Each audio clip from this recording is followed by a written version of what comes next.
Hey everyone, how are you doing today? Hope you're doing well. So do me a favor before we get started. I need for you to hit this like button.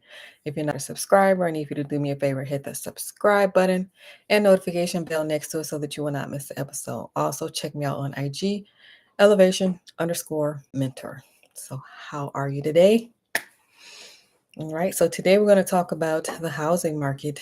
There's a lot going on, as you know, but we're going to talk about the housing market. We're going to talk about specifically what lenders to avoid.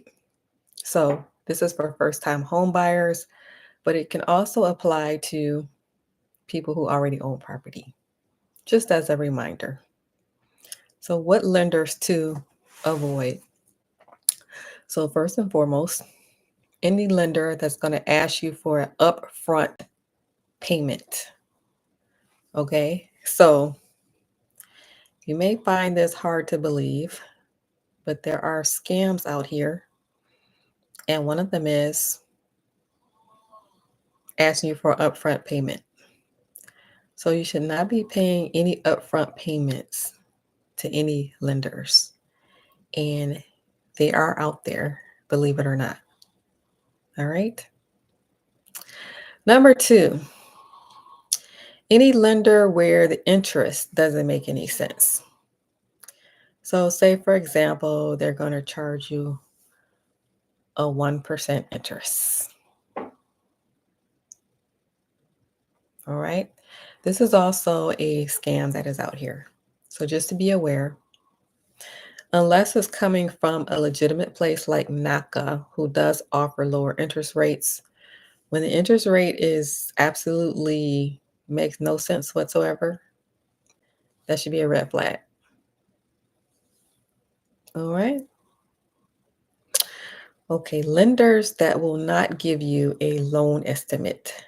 So when you have a property in mind, you will get an envelope mailed to your current residence, and it'll be a stack of papers. One sheet of paper is a loan estimate. So everything should be laid out. So you'll be knowing what your monthly payments are going to be. That's the most important. But then every fee should be laid out on this one piece of paper called a loan estimate. So it's going to have your fees, it's going to have your closing costs, it's going to have your monthly payment, your taxes, your insurance, your interest, your points. Every single fee that is involved in this transaction will be on this loan estimate. So if you encounter a lender that will not give you a loan estimate, that is a red flag. All right. So a lender that will not explain points, what points are. So our points are an additional charge, and they should be able to explain exactly how much they're charging you. So a lender that will not explain points. All right. In addition to that, avoid lenders that come from big banks. That's Wells Fargo, that's Bank of America, that's Chase. Why? Well, they have higher interest rates, and more than likely, they're going to deny you a loan anyway. But hey, doesn't hurt to try. Doesn't hurt to try. Try it and see what they say. Go over to Chase Bank and try to get a mortgage, and let me know. Let me know what happens, because they're over there denying people who, you have the income, you have the qualifications. All right. And then lastly, a lender that is going to give you a loan that you're not comfortable with and tell you, oh, you could just refinance next year. You could just refinance into a lower interest rate next year. The reason why that's important is because no one knows what the interest rate is going to be next year or the year after that.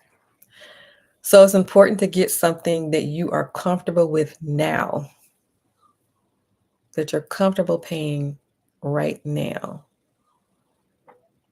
So that's very important. Whatever your monthly payment is, you will know that in advance before you buy the property. And it should be a comfortable payment for you. So if you encounter a lender that's telling you, you can refinance next year, that's someone to avoid.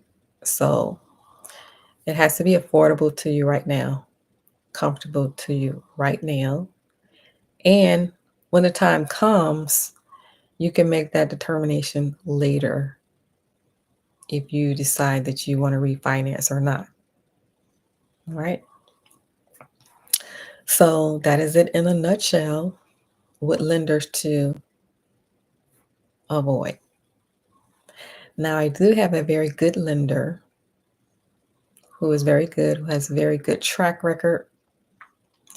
And if you're interested, in buying property, check out this link below and join the wait list for the real estate group. All right. So real estate is important no matter what the market is doing.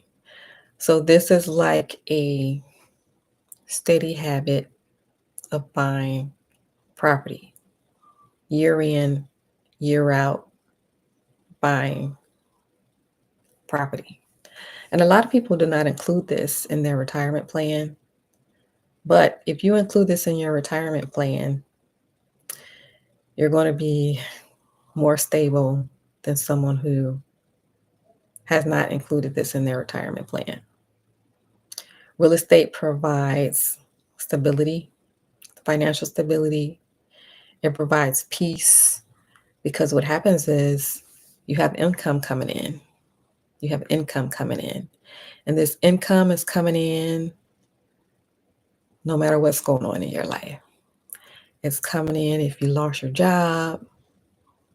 It's coming in if you're sick, laying in the hospital bed. It's still coming in. So this is income that you don't have to work for after you get it set up. So of course, in the beginning is work, right? So, but after you get it set up, you have made yourself more secure. You've made yourself more financially stable, right? So real estate, it's a very important piece, very important piece when it comes to having financial security, financial stability, right? So, there's a lot going on. There's a lot going on, but just keep this in mind that this piece is very important. All right. So do me a favor before you leave. I need you to hit this like button. What that does is it helps other people to see the channel. If you're not a subscriber, I need you to do me a favor, hit the subscribe button and notification bell next to it so that you will not miss an episode. Feel free to leave your comments. Your comments are important. Feel free to leave your comments, your opinions. And also, while you're commenting down there, check out my hat collection below. All right. Thank you for watching, everyone. Have a good rest of your day, and I will see you next time.